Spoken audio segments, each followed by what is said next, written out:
ప్రభుత్వ ఆస్తులకు రక్షణ లేని పరిస్థితి, అదే మరిగా ఫ్రీగా తిరగలేని పరిస్థితి ఉండేది. ఎప్పుడు కూడా అధ్యక్ష, నాగరిక ప్రపంచంలో లా అండ్ ఆర్డర్ అనేది చాలా ముఖ్యం.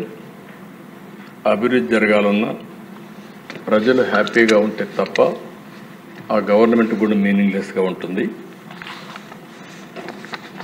అయితే ఓ సంఘటనలు చూస్తే కొన్ని ఎగ్జాంపుల్స్ మాత్రం మనం ఆలోచిస్తే, డ్రగ్స్ విపరీతంగా రాగడం, దానిపైన తెలుగుదేశం పార్టీ ఆ రోజు ఆందోళన చేయడం, గంజాయి కూడా విపరీతంగా పెరిగిపోవడం, ఈ గంజాయి వల్ల జరిగే పరిణామాల గురించి ఆందోళనతో ఎక్కడికక్కడ డిమాండ్ చేయడం, అవన్నీ చేస్తే తిరిగి తెలుగుదేశం పార్టీ ఆఫీస్ పైన దాడి చేసే పరిస్థితికి వచ్చారు.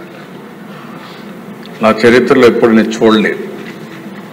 ఒక ఆఫీసు పైన దాడి చేసి, నేను ఆ సమయంలో కేంద్ర హోమ్ మినిస్ట్రీకి ఫోన్ చేసి కంప్లైంట్ చేసి గవర్నర్కి కూడా కంప్లైంట్ చేసే పరిస్థితికి వచ్చాం.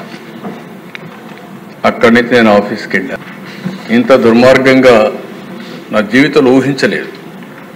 ఒక పార్టీ కార్యాలయం అనేది ప్రజలకు సేవ చేసే ఒక పవిత్ర దేవాలయం. అలాంటి ఆఫీసుల పైన ఓసారి చిన్న చిన్న ఆఫీసుల పైన కూడా దాడి చేయరు. ఎందుకంటే ఇది ఒక సెంటిమెంట్.